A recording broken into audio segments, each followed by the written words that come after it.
This program was made possible in part through a donation from Plum Perfect Incorporated, a quality plumbing shop. I'm Marilyn Priel, producer and host with The Better Part.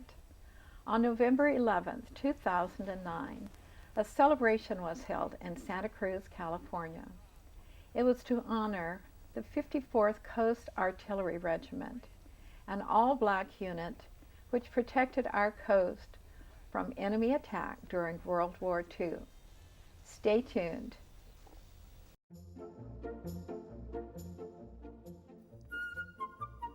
Welcome to The Better Part, a program that encompasses a diverse spectrum of topics important to our community, which we hope will both inform and entertain you.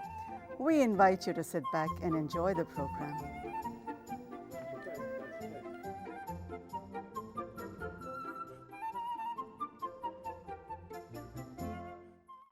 I would like to introduce our guest. Our first is William Jackson Sr. He is one of the two remaining soldiers in the area who were stationed to protect our coast after the Japanese attack on Pearl Harbor.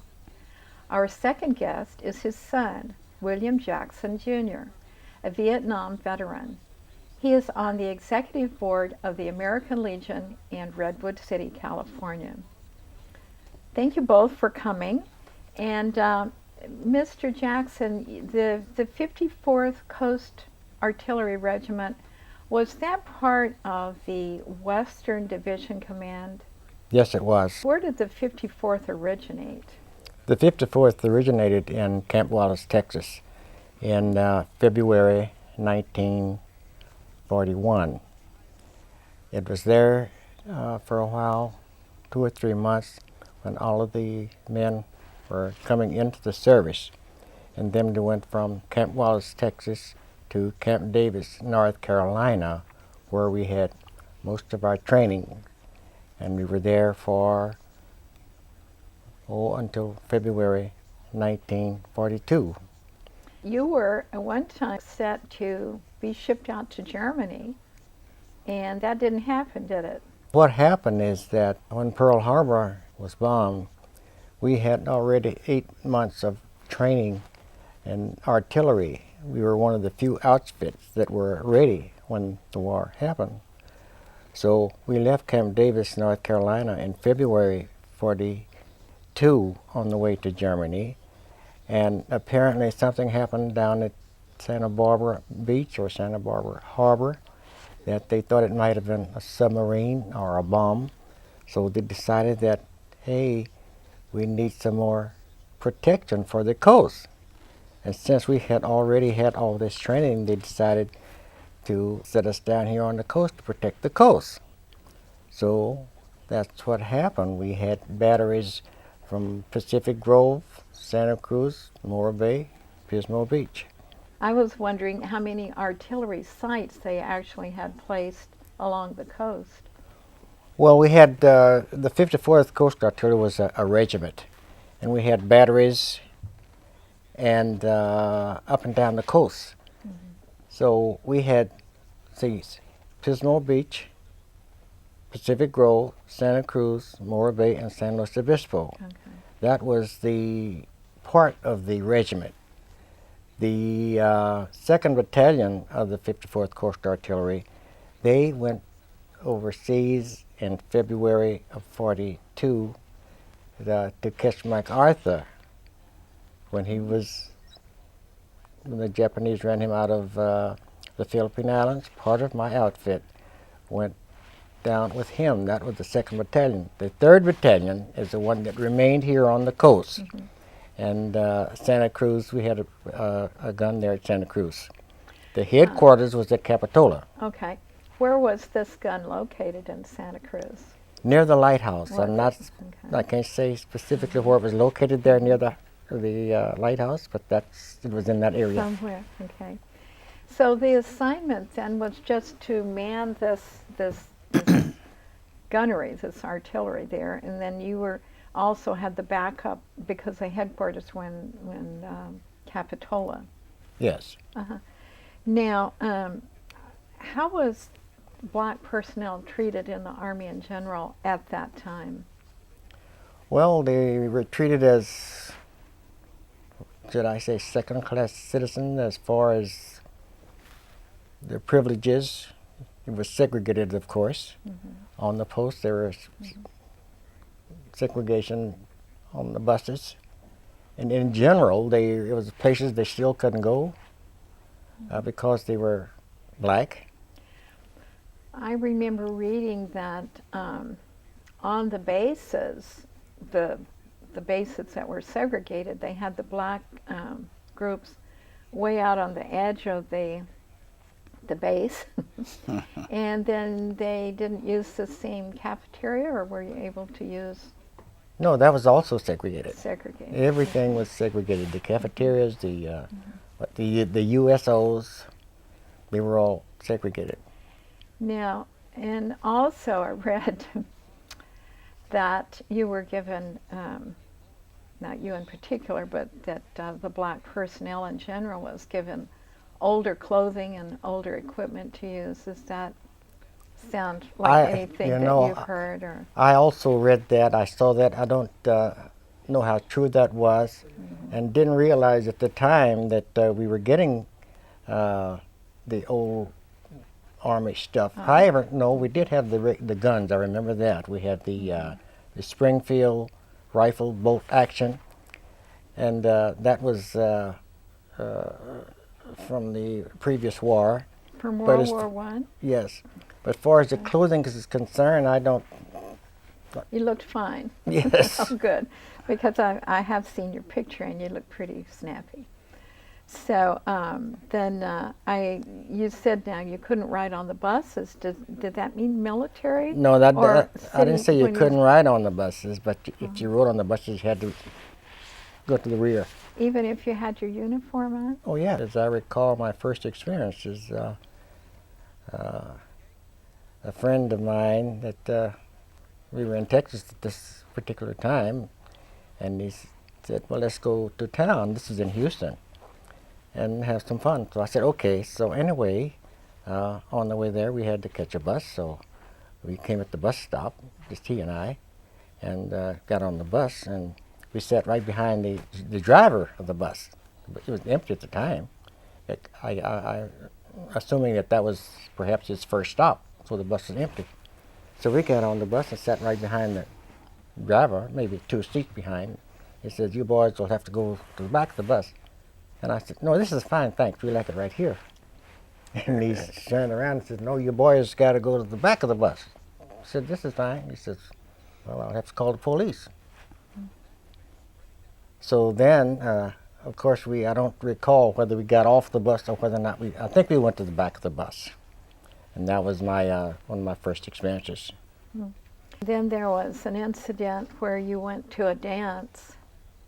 Oh. It was, I guess, all white soldiers in there, and there was a German POWs in there playing in the band. Yes, And I think what that happened? I recall these were officers that was having a dance, and there was a prisoner of war Germans.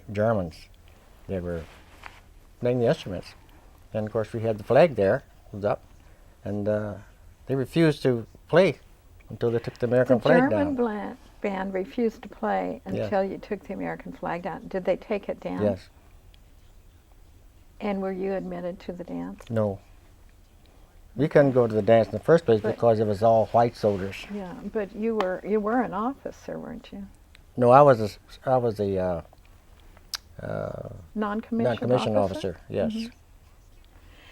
There's one story that I know you have that I really want you to tell, and you had told me that the gentleman involved does not want his name.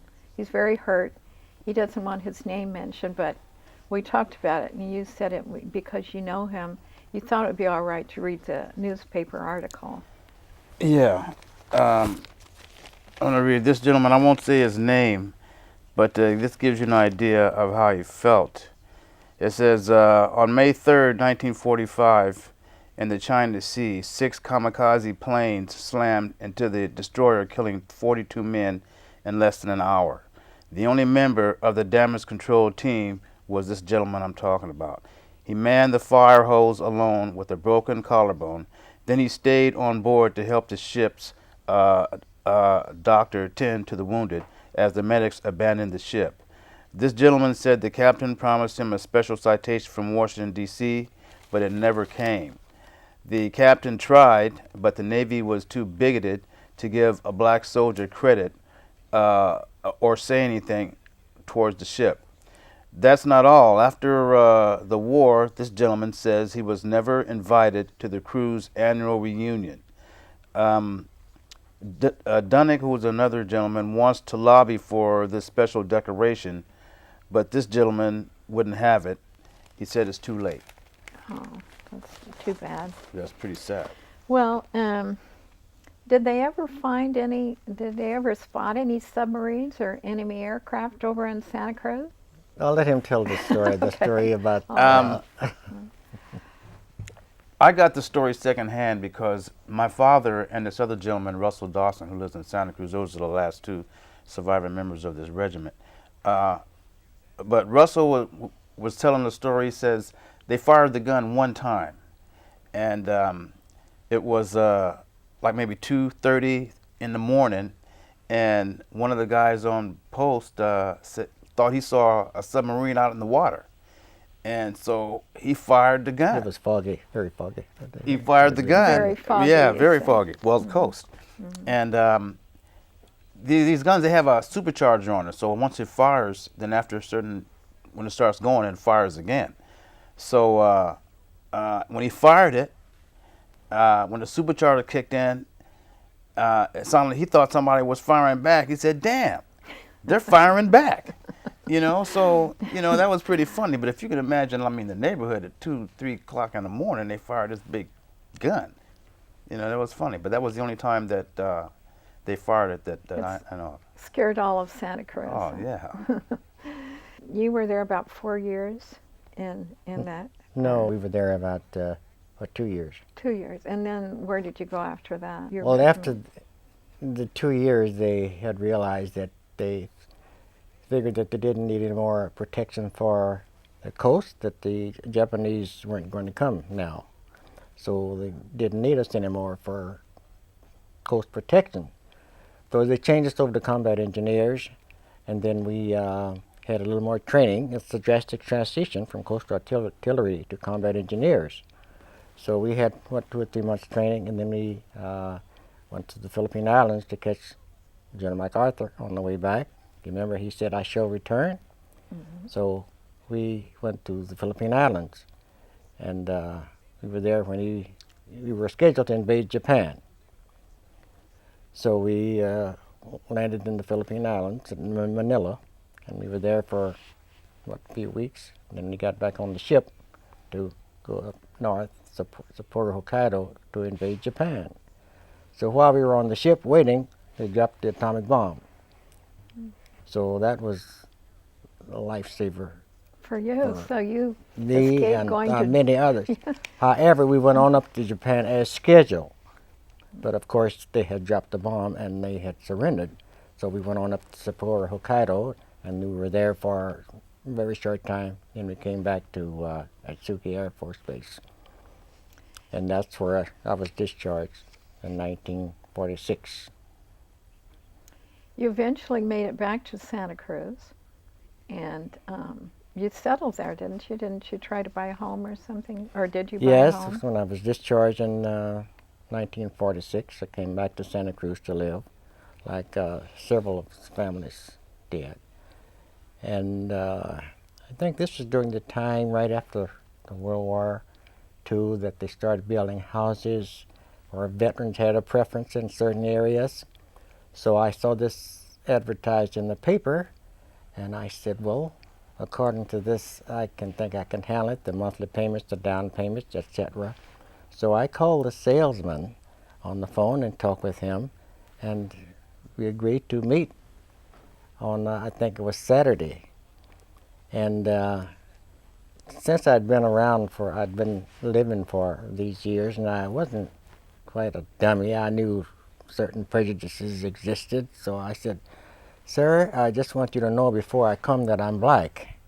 He said, "Oh," he said, "I'm sorry, Mr. Jackson, but there's this restrictive covenant that's in the contract of the owners. I'm sorry, I cannot sell it to you." This also happened to the other fellow that's there, Dawson.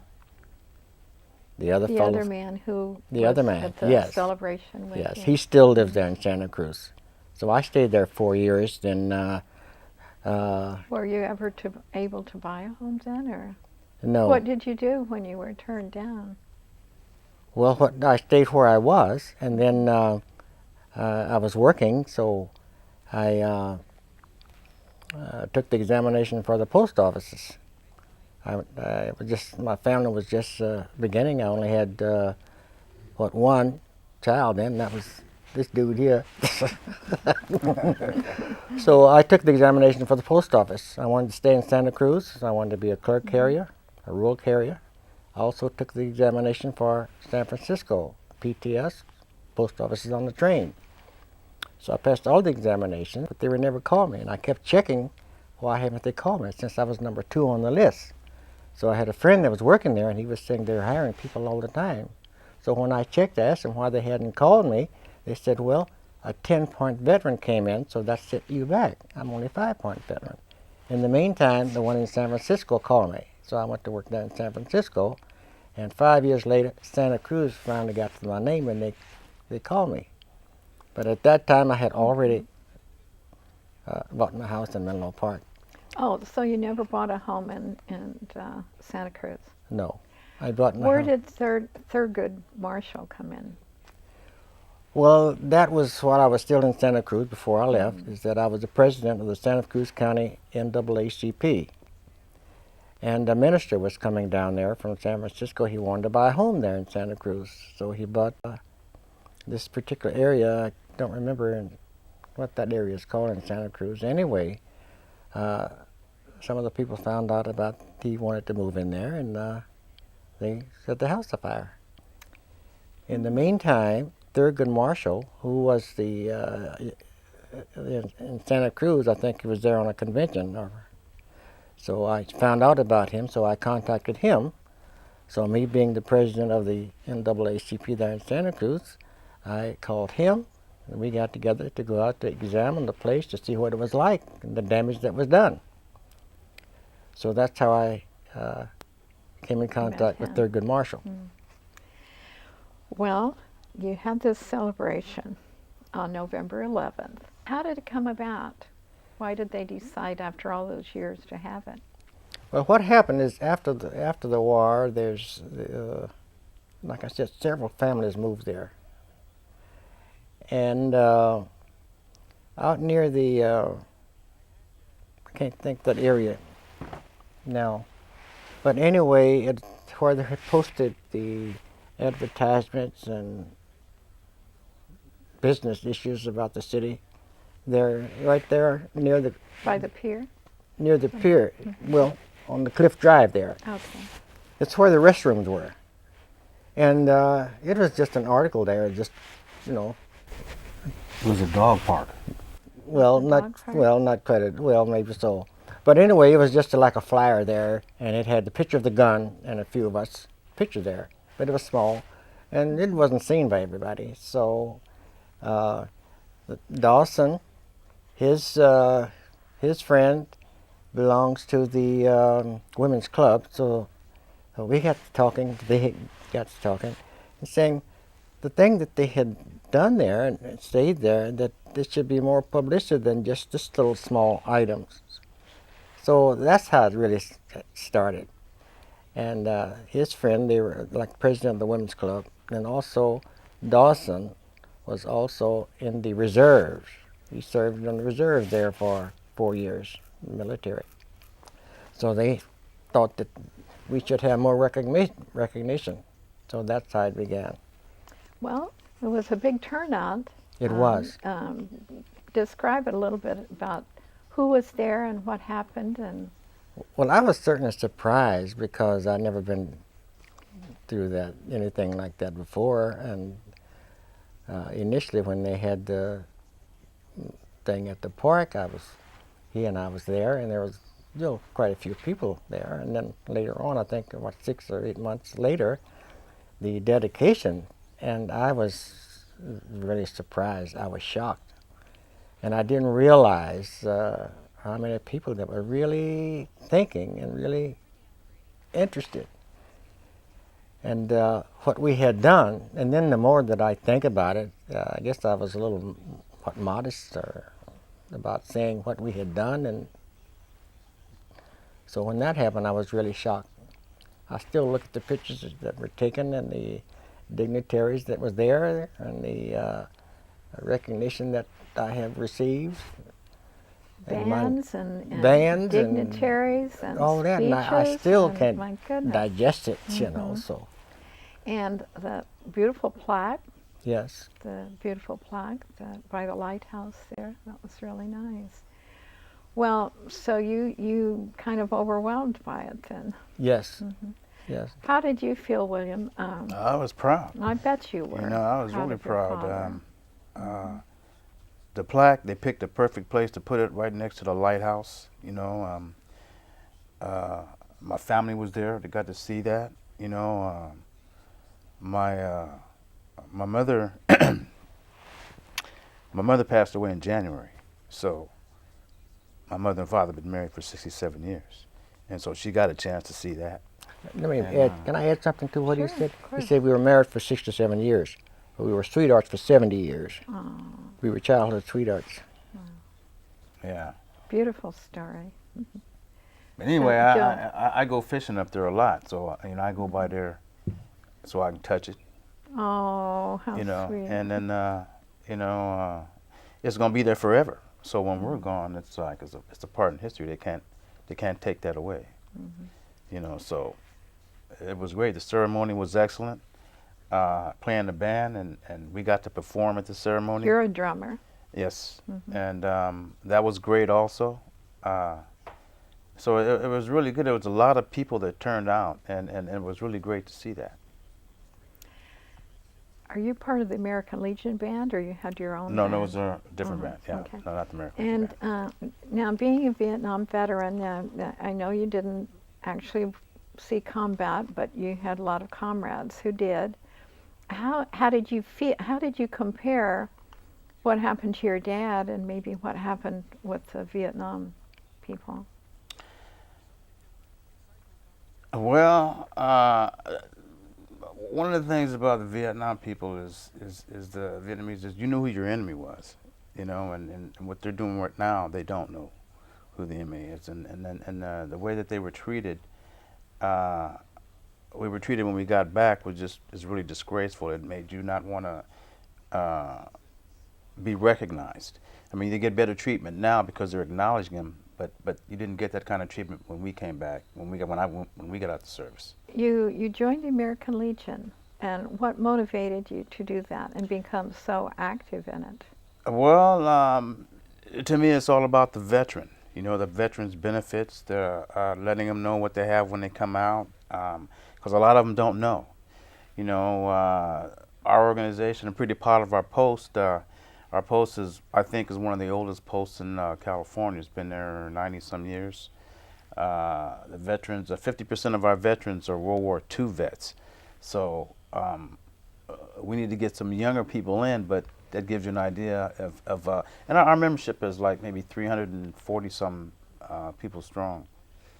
Now, when you say it's 50% World War II, and I know there are not a lot of them around anymore, that tells me that they're still interested in being active, but the younger people, like the Vietnam vets, are not that interested in Well, being involved. that's true. One of the problems that we have is, I mean, they're in their 80s, and they may World not War the World War II. II ones. Yeah, I'm sorry, not the Vietnam vets, and so they don't get out much, and so the ones that are doing pretty good, they come out. But we'd like to see some of the newer vets, younger vets come in, and then it's a matter about letting them know what type of activities that we do, what we have, and what we'd like to see, and bringing them in. Well, you're still active, aren't you? You're Very still much so. doing, what are you doing these days? Oh my goodness. He's a chaplain of our post. I belong to the American Oh, Legion you do also. too? Yes. Okay. I work with the seniors quite a bit. I was a volunteer for the seniors. I was a high cap counselor for years, and I just resigned from there for about 4 years ago. You know what high cap is? No, Health I've insurance, heard it. I've health heard it, insurance but counseling and advocacy program. It deals I mostly. don't know what it is. It deals mostly with your insurance, Yeah, Medicare. I've seen it, and I think Initially- our program has had guests on, but I guess Yes, I I was went- absent that day. I went through that class the first when it the inception, 1988, Oh, wonderful. and I still work with the seniors. I'm at the senior center 2 or 3 times a week. I volunteer. I help elderly people. You're also in NAACP, still working in that? No, I'm or- not working with them anymore. I'm bowling, and We, I have we- meetings all. I'm just busy every day. My day is busy all day long. What's your age? 89. 89, okay. I And can't what were you believe it, gonna- but the papers say that. when we were talking about bowling, we bowl in like in a seniors league, right? And on Wednesdays, and the last 3 weeks, you know, Daddy would he won the pot, right? He was winning the pot for. He's the best? Well, I didn't say the best. He won the pot of money, right? Oh, okay. The highest series, right? So we bowled yesterday, and he didn't win yesterday. So, you know, it was funny because I said, well, Daddy, look, you know, you just can't win all the time. You know, it just got to the point where he was expecting to win. That's what was funny. Oh, Yeah. But it's good. I mean, I bowl with him. My brother bowls with him on Tuesdays, and then I bowl with him on Wednesdays. And, you know, it's really great. so you're a very close family, Mm. keeping in touch. If there's any other stories that maybe would be of interest that maybe you feel like you wanted to tell, maybe I didn't ask the I worked at, the Postal Transportation Service is what it was called, and the airmail facility there at the airport, they were in the same organization. When I wasn't on the train, I was could work at the post office in San Francisco, the Rincon Annex, or Station G, or Oakland Terminal. So I was working all the time for. Well, you like working for the government, don't you? I was told at a very young age. I remember coming out of the Depression in the 30s. And I remember people saying if you had a government job, you were set. I'm so happy you're here. Thanks again for coming. Thanks for having us. Keep up the good work. Thanks for having us. This program was made possible in part through a donation from Plum Perfect Incorporated, a quality plumbing shop.